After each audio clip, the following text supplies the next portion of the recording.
Assalamualaikum warahmatullahi wabarakatuh. Saya jelaskan IPA tentang kompetisi. Kompetisi dalam biologi adalah interaksi antara organisme atau spesies yang bersaing untuk mendapatkan hidup yang sama. Kebutuhan hidup yang diperebutkan antara lain adalah makanan, sumber air, tempat berlindung atau sarang, dan pasangan untuk kompetisi dalam biologi dapat dibagi beberapa, yaitu yang pertama, kompetisi interspesifik. Kompetisi interspesifik adalah persaingan antar spesies yang berbeda untuk mendapatkan sumber daya yang sama di suatu tempat. Sumber daya yang diperebutkan bisa berupa makanan, ruang, air, atau tempat bersarang. Contoh kompetisi interspesifik adalah yang pertama, dua spesies burung yang bersaing untuk mendapatkan makanan di hutan yang sama. Yang kedua, singa dan cetah yang bersaing untuk mendapatkan sumber makanan yang sama. Kompetisi merupakan naluri alami makhluk hidup untuk mempertahankan hidup. Kompetisi dapat menyebabkan migrasi, perpindahan, dan kematian sehingga populasi berkurang. Yang kedua, kompetisi intraspesifik. Kompetisi intraspesifik adalah persaingan yang terjadi antara anggota spesies yang sama. Kompetisi ini hidup bersaing untuk memenuhi kebutuhannya. Contoh kompetisi intraspesifik. Yang pertama itu dua pohon ek yang tumbuh berdekatan dan saling berebut sinar matahari dan nutrisi tanah. Yang kedua itu orangutan jantan yang bersaing untuk mendapatkan pasangan dan daerah kekuasaan. Yang ketiga, kompetisi interferensi. Kompetisi interferensi adalah fenomena di mana dua gelombang kohoren digabungkan dengan menambah intensitas atau perpindahan dengan mempertimbangkan perbedaan fasenya. Ciri-ciri kompetisi. Yang pertama, kompetisi adalah aktivitas untuk tujuan dan mengalahkan orang lain atau kelompok. Yang kedua, kompetisi dapat terjadi antara individu atau kelompok ekonomi dan sosial atau organisasi. Yang ketiga, kompetisi dapat menjadi fenomena sosial yang melibatkan interaksi antara individu atau kelompok untuk mencapai tujuan tertentu.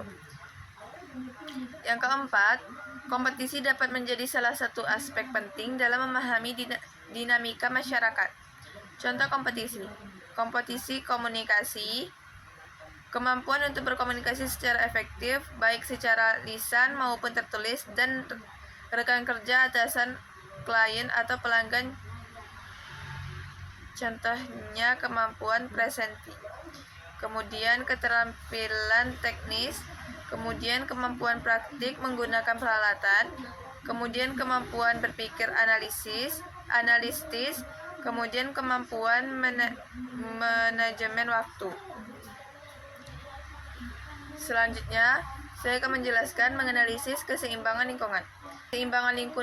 Keseimbangan lingkungan adalah kemampuan lingkungan untuk menganalisis gangguan atau tekanan yang timbul baik dari alam maupun aktivitas manusia, serta kemampuan lingkungan untuk menjaga kestabilan kehidupan di dalamnya.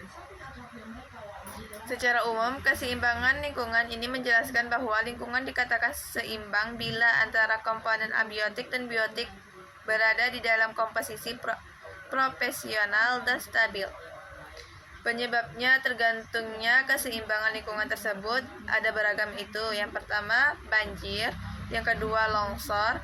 Yang ketiga, penebangan pohon liar. Yang keempat, membuang sampah sembarangan.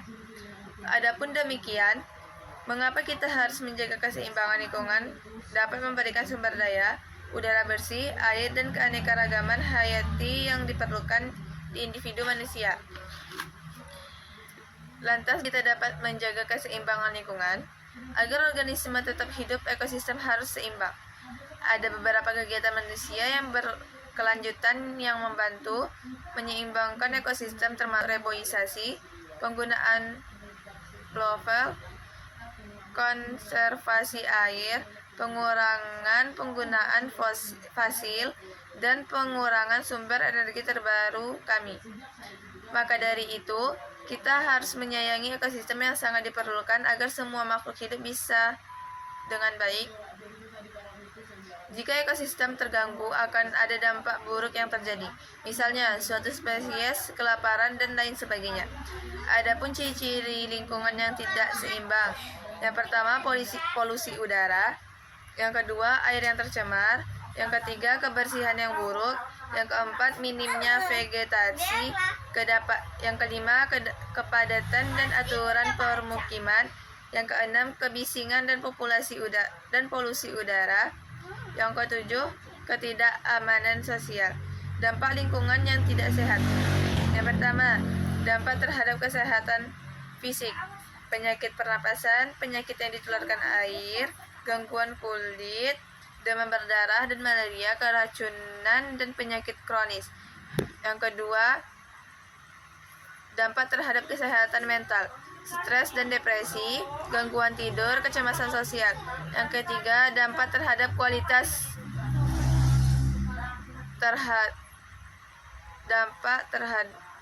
kualitas, penurunan produktivitas, ketidaknyamanan lingkungan, pengaruh terhadap anak-anak. Wassalamualaikum warahmatullahi wabarakatuh.